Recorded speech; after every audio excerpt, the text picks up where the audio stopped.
Hey, what's up? This is Ricardo at Parts People, and in this video, we'll outline the steps for completing a part replacement on your Dell PC. Visit our website and use this coupon for a 5% off discount.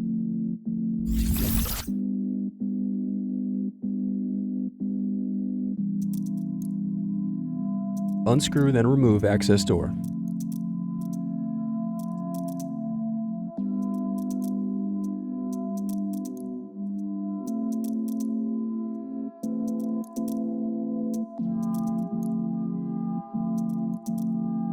Now unscrew and disconnect battery. Next, use thin object to pry apart and remove keyboard bezel. Thanks for watching. Don't forget to like and subscribe if you enjoyed this video.